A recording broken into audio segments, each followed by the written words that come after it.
Olá, queridos amigos e irmãos da nossa EBD unificada, da nossa amada IBEG, Igreja Batista Bíblica de Embu-Guaçu. Amados, estamos aí nessa EBD unificada desde o início do mês de agosto, trabalhando os princípios que estão aqui nesse livro Igreja Multiplicadora, do pastor Fernando Brandão, da Convenção Batista do Brasil. Nós estamos trabalhando esses 5 princípios que são marcas de uma igreja multiplicadora. E o que é uma igreja multiplicadora? É aquela igreja que intencionalmente tem o propósito de crescer e se multiplicar através dos princípios bíblicos vividos pela igreja neotestamentária, pela igreja que nasceu através das ordens de Jesus Cristo e da missão dele de irmos e fazermos discípulos de todas as nações. Aquela igreja de Atos dos Apóstolos tinha princípios, e que são princípios que precisam ser restaurados na história das nossas igrejas. Lembra, os 5 princípios são fáceis de nós recordarmos. Começa com uma vida de oração. E quando a oração ela está presente individualmente nos membros da IBEG, isso aí vai se multiplicar então naturalmente na vida da igreja.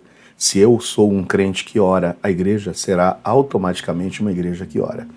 Aí o segundo princípio é a evangelização discipuladora. Não somente apresentar o evangelho, mas ter a disposição de, como vimos no último domingo na mensagem pregada, de estarmos firmando os 3 As da evangelização discipuladora. Primeiro, apresentar, anunciar o evangelho. A pessoa se converteu, essa pessoa precisa ser, então, agora o quê? Acolhida, agregada. E isso ocorre através do batismo. E, em terceiro lugar, essa pessoa, esse discípulo que já foi alguém a quem apresentamos o evangelho e que já foi acolhido e agregado através do batismo, é alguém que será aperfeiçoado. E aperfeiçoado é nós termos a responsabilidade de ensinarmos cada um desses discípulos a poderem, de fato, compreender todas as coisas que o Senhor deixou em sua palavra. A partir daí, então, nós teremos uma igreja que plantará outras igrejas, onde cada casa de cada membro da IBEG será uma igreja, não uma igrejinha em particular, mas somos nós mesmos a igreja. E através de nossas casas, nós estaremos ganhando mais discípulos para o Senhor Jesus, a começar da nossa própria família. Nós que somos pais precisamos evangelizar os nossos próprios filhos. E a IBEG precisa capacitá-los a fazer isso. O seu filho não deve ser discipulado pela igreja, mas deve ser fruto do discipulado seu pai e mãe. E aí passaremos então a ser uma igreja que também zelará por uma liderança inspiradora. É claro que para multiplicarmos isso vai demandar e gerar o quê? Trabalho. E precisamos ter o quê? Uma liderança inspiradora. Líderes formando líderes. E nós nos multiplicaremos também na liderança. E por fim, nas nossas ações de graça e misericórdia. Então, muito bem, olhando para o fato de que precisamos evangelizar, então nós começamos e usamos um método, e eu vou passar aqui para vocês, vou compartilhar agora o nosso slide com vocês do que foi tratado na nossa última aula. Está aí. Então, nós já havíamos aprendido com o nosso irmão Paulinho a questão das 4 leis espirituais, que é um método de apresentação do Evangelho. Lembra que no domingo eu preguei e disse que evangelizar é dar a cada um dos seres humanos a oportunidade de ao menos ouvir de forma clara e fiel o verdadeiro Evangelho que há em Jesus Cristo. Para que essa pessoa, ao ouvir, possa então tomar uma decisão, arrepender-se de seus pecados e convidar Jesus a ser o seu Salvador. Então precisamos, irmãos, fazer parte desse exército que vai possibilitar a que os seres humanos possam ouvir ao menos uma vez, e de forma clara e fiel e verdadeira, a palavra de Deus, o verdadeiro Evangelho. Então veja, isso tem que ser algo que de forma intencional deve estar no meu coração. Você tem se relacionado com pessoas. Eu disse que pessoas têm passado por sua vida. Você tem, quem sabe aí, durante a semana, vivido com os seus companheiros de trabalho, com os seus empregados, com o seu patrão. Você tem tido vivência com parentes, com amigos, com companheiros, quem sabe do seu esporte que você tem praticado durante a semana. Então, a quantos destes todos você já compartilhou o Evangelho? De forma intencional. Então, precisamos verdadeiramente começarmos a viver essa característica e essa marca de uma igreja multiplicadora. Primeiro, a oração. Comece a orar acerca disso. Comece a orar para que Deus tire de você a timidez, o medo, o pensamento da falta de capacidade. Comece a orar para que Deus prepare o terreno, o coração desses a quem você vai compartilhar. Depois, quem sabe, convida ele para um cafezinho, convida para vir na tua casa, vai até a casa dele, e que esse encontro seja uma oportunidade para você compartilhar o Evangelho. Agora, para compartilhar o Evangelho, nós precisamos, sim, termos aí, irmãos, alguns versículos que são chaves, versículos que a gente precisa ter eles memorizados. Então eu te dou algumas dicas. Faça isso, eu fazia isso na minha adolescência. Eu escrevia a relação dos versículos para a evangelização na contracapa da minha Bíblia. Você pode marcar também, sublinha, usa aí as tuas canetas, né, para realçar o texto. Vai aí marcando cada um desses textos. Escreva ao lado desses textos, por exemplo, vai lá em João 12 e escreva ali já a referência do próximo, João 3,16. Quando for para João 3,16, escreve também a referência do próximo, que pode ser João 1,12 ou João 10,10. Vai lá para 10,10 e já pega também e marca ali qual seria o versículo, o que vem antes, João 3,16, e o que vem depois, João 14,6.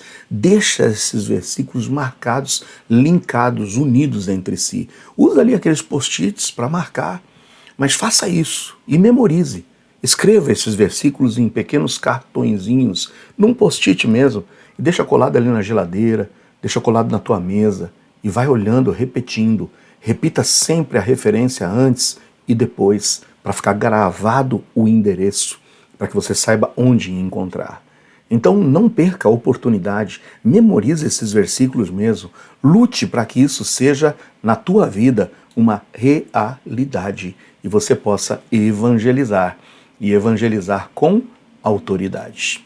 Muito bem, o que nós observamos na aula com o Paulinho? E de forma geral aqui, nós vamos só relembrar que as 4 leis espirituais, irmãos, não é nada milagroso, mas é um roteiro para que a gente possa o quê? Saber como é que a gente começa e como que a gente conduz um momento de evangelização. E lembra que essa apostilinha que contém as 4 leis espirituais é nossa ideia, que você tenha ela em suas mãos quando fizer esse seu encontro intencional para poder compartilhar o evangelho com seu amigo, com aquela pessoa a quem Deus está incomodando o seu coração. Então você precisa dominar e fazer a leitura realmente com a pessoa. Abrir a Bíblia e fazer as leituras da Bíblia juntamente com aquela pessoa. Conduzi-la a compreender o que é a mensagem do Evangelho.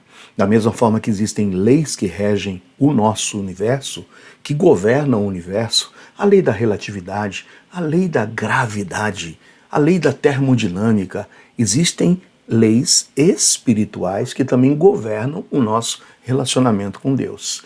E a primeira lei é o quê?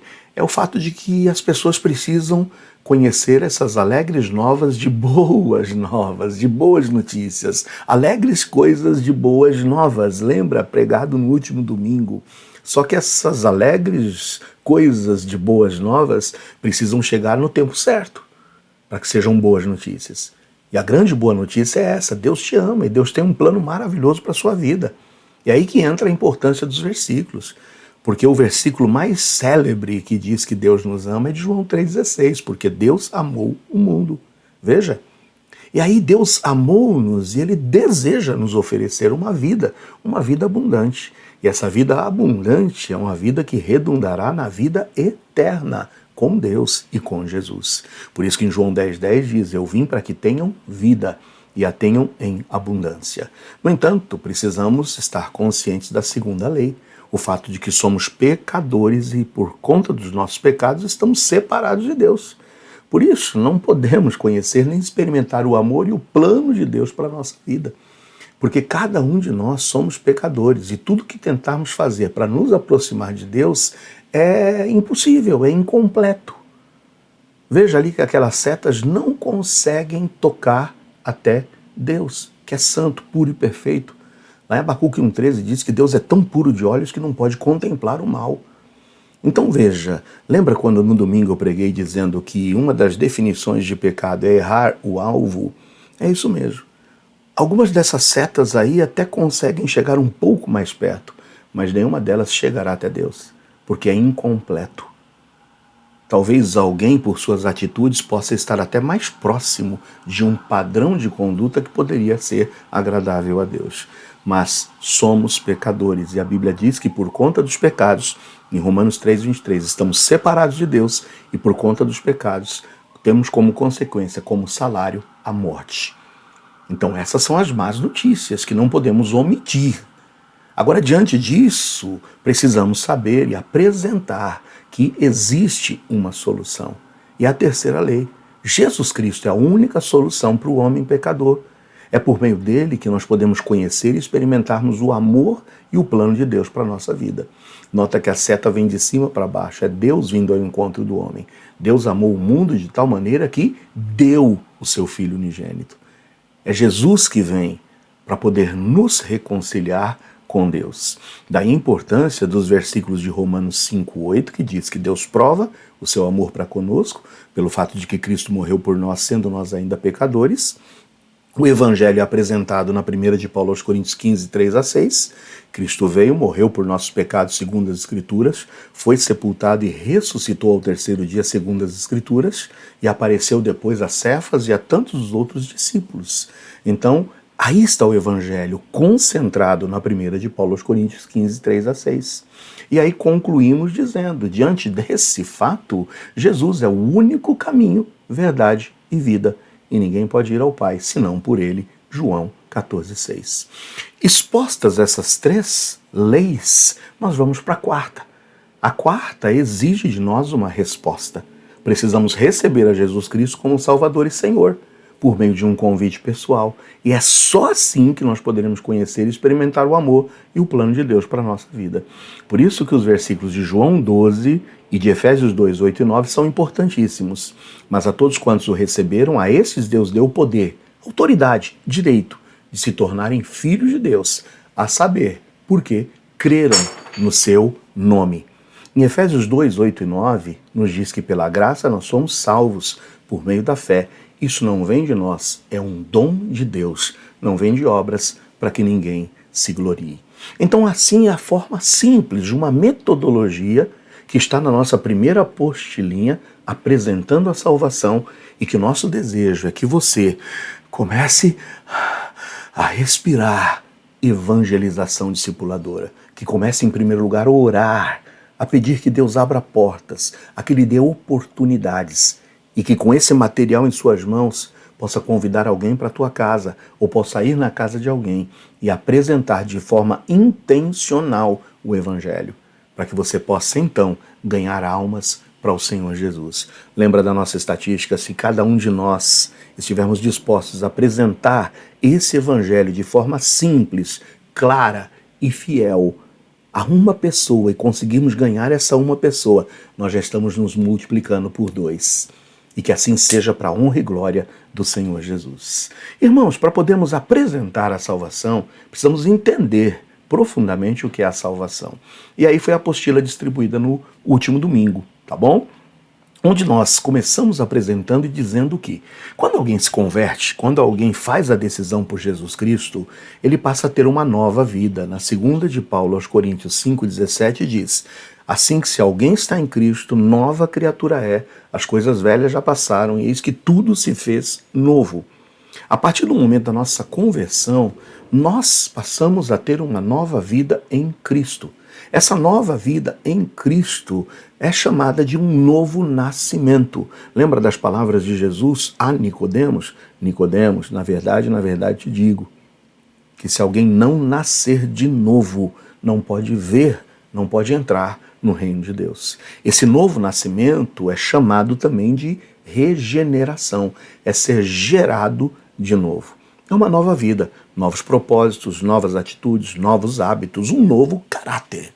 Então veja, essa nova vida, ela começa a partir da percepção do que é a salvação, a partir do ponto do perdão. O que é o perdão? Se não é o cancelamento de uma dívida. É o dizer, olha, isso que você devia não me deve mais. Então você está isento do pagamento dessa dívida. Então a salvação tem muito a ver com esse perdão. E perdão outorgado por Deus. Então a primeira consciência que todos nós precisamos ter é de que somos pecadores e que o pecado nos separa de Deus. Romanos 3:23. E que se nós negarmos que somos pecadores, podemos até dizer, não sou tão pecador. Não, pecador é o outro. E a gente começar a identificar, mensurar, diferenciar, começarmos aí a dar uma equivalência do que é pecado, a partir daqui é pecadinho, a partir daqui é pecado, passou daqui é pecadão. Nós fazemos essa mensuração, mas para Deus pecado é pecado e pecado nos separa de Deus. E se nós negarmos que somos pecadores, estamos fazendo Deus mentiroso. É isso que está na 1 de João 1:8 e 1 de João 1:10. Por isso, conscientes de que somos pecadores e não negando o fato de que o somos, precisamos ter consciência de que o salário, a recompensa do pecado é a morte. E morte nos faz lembrar de sacrifício, de derramamento de sangue. E é por isso que em Hebreus 9:22 diz que sem derramamento de sangue não há remissão de pecados.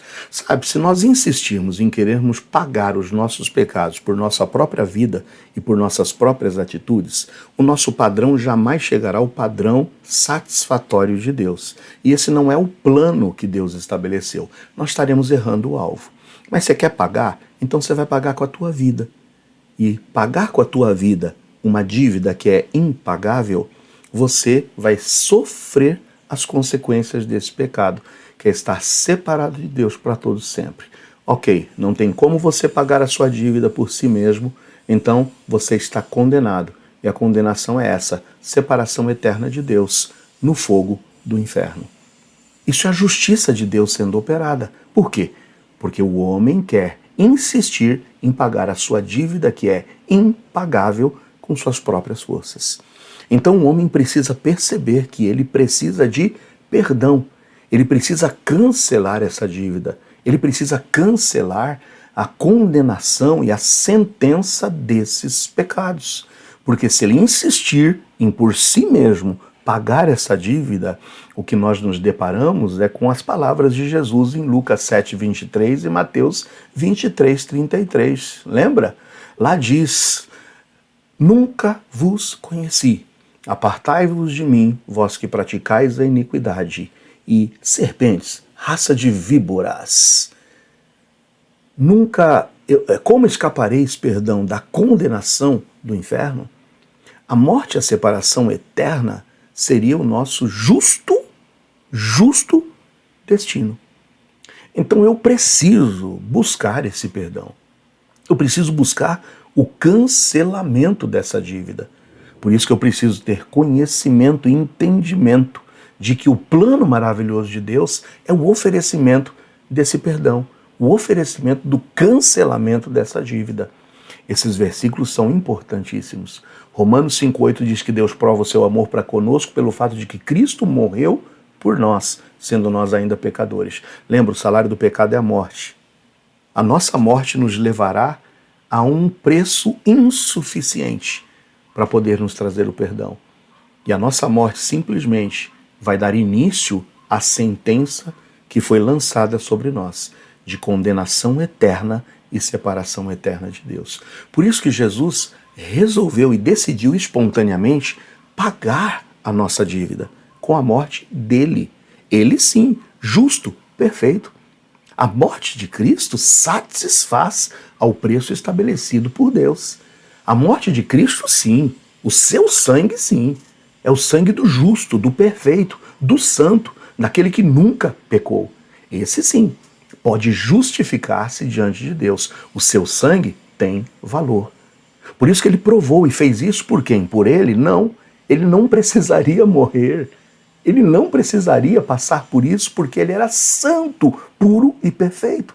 Mas ele o fez para nos outorgar, para nos substituir, para que pudesse oferecer o perdão para nós, o cancelamento dessa dívida para nós. Por isso que em 1 de Paulo aos Coríntios 15:3, o Evangelho passa por essa percepção. Cristo morreu por nossos pecados, não pelos pecados dele. Então lá na 1 de Pedro 4:1 diz que Cristo padeceu por nós na carne. Esse é o plano maravilhoso de Deus. O oferecimento da morte de Cristo, que é vicária, ou seja, no nosso lugar, substitutiva, e que foi pago com um preço altíssimo. Na 1 de Pedro 1:18 e 19 diz: não foi com coisas corruptíveis como prata ou ouro que fosseis resgatados da vossa vã maneira de viver, que por tradição recebestes dos vossos pais, mas com precioso sangue como de um cordeiro sem defeito e sem mancha, o sangue de Cristo. Ah, irmãos, é isso. Perdão é exatamente isso. Cancelamento de dívida. É dispensa do pagamento de uma dívida. E é isso que Jesus fez por cada um de nós. Então veja, o perdão, que é a dispensa e o pagamento dessa dívida, se estende essa ideia para com os nossos pecados, para com as nossas ofensas, que para com Deus são como dívidas. Por isso que como que a gente pode pagar essa nossa dívida diante de Deus? Com o nosso próprio sangue, com a nossa própria morte? Não. A nossa própria morte só vai dar, sim, início à justa condenação, que é a separação eterna de Deus no fogo do inferno. Mas eu preciso reconhecer que alguém pagou essa dívida. Em Colossenses 2, 13 e 14 está escrito: e a vós, quando estáveis mortos nos vossos delitos e na incircuncisão da vossa carne, vos vivificou juntamente com ele, perdoando-nos todos os delitos, e havendo riscado o escrito de dívida que havia contra nós nas suas ordenanças, o qual nos era contrário, removeu-o do meio de nós, cravando-o na cruz. A nossa dívida, o nosso título protestado dessa dívida foi cravado na cruz do Calvário. É o sangue de Jesus Cristo que foi o valor, o preço estipulado para o pagamento dessa dívida. Então o ser humano tem duas opções: ou ele tenta pagar por si mesmo e simplesmente estará adentrando a justa condenação, separado de Deus para sempre no fogo do inferno, ou o ser humano reconhece que é pecador, que tem uma dívida impagável e crê que Jesus Cristo, ao derramar o seu sangue na cruz, o fez por si mesmo, por cada um de nós, não por ele, mas por nós. Então, quando nós reconhecemos que o preço de Jesus Cristo, que foi o seu sangue, foi para perdoar e limpar os nossos pecados, nós então nos entregamos a ele e dizemos: sim, Jesus, creio e aceito a tua oferta, aceito o teu presente, cancela os meus pecados, me limpa dos meus pecados. E assim a gente pode obter o perdão não por nossos méritos, mas por aquilo que Jesus Cristo fez na cruz do Calvário. Próximo domingo continuaremos entendendo um pouquinho mais sobre a salvação. Não falte, tá bom? Já vimos dois grandes princípios durante os cultos. Já vimos a importância da oração, então ore para que Deus tire de você a timidez, o medo, e te dê a estratégia, e te dê aí a visão certa e correta de quem Deus quer que você vá evangelizar. E quem sabe essa semana ainda você se assente com essa pessoa e apresente o Evangelho, cumprindo com o segundo princípio, de ter uma vida voltada para a evangelização discipuladora. Que Deus te abençoe. Nos veremos no próximo domingo, se Deus assim permitir.